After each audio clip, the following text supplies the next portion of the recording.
Dan hari ini kita akan membahas tentang suka dan duka menjadi anak pendeta. Jadi buat teman-teman sebelum nonton video ini jangan lupa untuk subscribe, like, dan juga komen, share sebanyak-banyaknya ke media sosial yang kamu miliki, dan jangan lupa tekan tombol notifikasinya agar teman-teman mendapatkan update terbaru dari channel ini. Jadi kita akan bahas bersama-sama apa sih suka dan duka menjadi anak pendeta. Saya harap ini bisa jadi satu hal yang menjadi pembelajaran buat kita semua agar tidak mudah ngejudge atau menilai orang lain, terutama menilai anak-anak pendeta. Terima kasih, Tuhan Yesus memberkati. Anak pendeta selalu identik dengan kalimat, kamu kan anak pendeta, so kamu nggak boleh melakukan ini dan itu. Nah, teman-teman, sebenarnya orang-orang terlalu banyak menilai dengan penilaian yang cukup tinggi untuk anak-anak pendeta. Bagi mereka, anak pendeta, anak hamba Tuhan harus hidup benar-benar sesuai dengan apa yang mereka harapkan. Bermurah hati, lemah lembut, suka memberi, rajin melayani, dan sebagainya. Tapi ketika sesuatu terjadi di luar dari ekspektasi mereka, orang-orang lebih mudah untuk ngejudge dengan kalimat, kamu kan anak pendeta, harusnya, dan harusnya. Padahal teman-teman, anak pendeta juga manusia biasa. Terkadang mereka bisa melakukan sesuatu yang mungkin mengecewakan orang lain. Jadi saya harap teman-teman jangan selalu memikirkan atau memakai tolak ukur bahwa sebagai seorang pendeta, anak pendeta itu harus melakukan hal-hal yang sesuai dengan apa yang teman-teman harapkan. Karena mereka juga manusia biasa yang melewati proses untuk menjadi dewasa dan dalam berpikir, dalam bertindak dan sebagainya. Lagi pula, melakukan kebenaran itu bukan tugasnya pendeta atau anak pendeta saja, tapi semua orang percaya.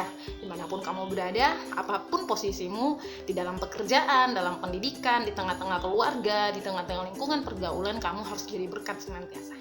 2. Anak pendeta sering cemburu dengan pelayanan orang tuanya. Kenapa demikian? Karena terkadang orang tua yang melayani Tuhan seringkali mereka lupa dengan memberikan perhatian kepada anak-anak. Anak-anak selalu merasa dinomorduakan dalam segala hal ya. Biasanya orang tua yang sibuk melayani, mereka tidak punya waktu yang khusus bersama anak di rumah. Nah, ini juga yang dirasakan oleh anak-anak pendeta pada umumnya. Ketika orang tuanya terlalu sibuk dalam pelayanan, anak-anak sering diabaikan. Walaupun itu nggak ada maksud dari hatinya orang tua seperti itu, tapi itulah yang dirasakan oleh anak-anak pendeta pada umumnya, termasuk yang saya rasakan dulu. Tapi kalau anak-anak pendeta mengerti bahwa pelayanan orang tua itu penting, pasti mereka bisa memahami. Tapi kasihan juga kalau orang tua terlalu sibuk dalam melayani sampai lupa kebutuhan anak, bahwa yang paling dibutuhkan anak adalah perhatian dari orang. Anak pendeta seringkali diharapkan untuk melanjutkan pelayanan orang tuanya. Nah, teman-teman, ini yang sering salah dalam persepsi kita sebagai hamba jemaat pada umumnya. Mereka selalu berpikir bahwa setiap anak pendeta itu wajib hukumnya untuk menggantikan pelayanan orang tua. Padahal melayani Tuhan itu sebuah panggilan. Kalau nggak punya panggilan, nggak mungkin bisa melayani. Karena walaupun melayani pasti nggak akan berjalan, karena kalau ada proses yang datang dalam pelayanan, biasanya orang yang nggak kuat dan bukan panggilan pasti akan melarikan diri dari proses. Jadi teman-teman semua, saya harap siapapun kalian di luar sana yang selalu berpikir bahwa anak pendeta itu harus melayani menggantikan posisi orang tua mereka, jangan salah. Anak pendeta juga punya cita-cita, mereka juga punya impian yang harus mereka raih. Jangan memaksakan mereka untuk menyamakan diri mereka dengan orang tua mereka. Walaupun sebagai seorang anak pendeta, kita juga harus memikirkan bagaimana pelayanan orang tua ke depan, tapi jangan jadikan itu sesuatu yang wajib hukumnya anak-anak untuk mengikuti apa yang dilakukan oleh orang tuanya. Karena masing-masing kita punya karunia yang berbeda-beda dan punya panggilan yang berbeda-beda. Kalau tadi dukanya menjadi anak pendeta, kalau sukanya menjadi anak pendeta itu yang pertama, semua anak pendeta punya peluang yang besar untuk melayani Tuhan di gereja. Jadi teman-teman, anak pendeta biasanya mendapatkan kesempatan yang besar dalam melayani atau sering kali dipercayakan dalam pelayanan karena orang tua mereka adalah pendeta. Jadi ini hal yang harusnya dinikmati karena pelayanan itu indah ya.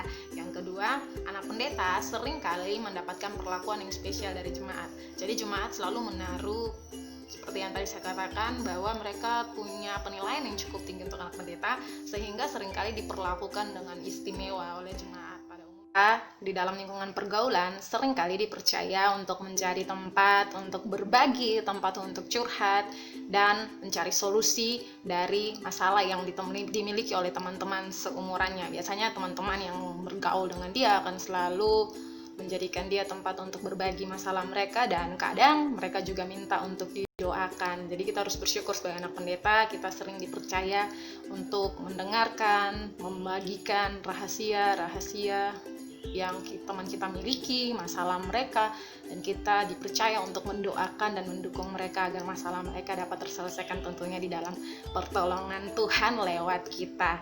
Dan yang keempat, anak pendeta punya banyak pengalaman dalam melayani Tuhan. Kenapa saya katakan demikian?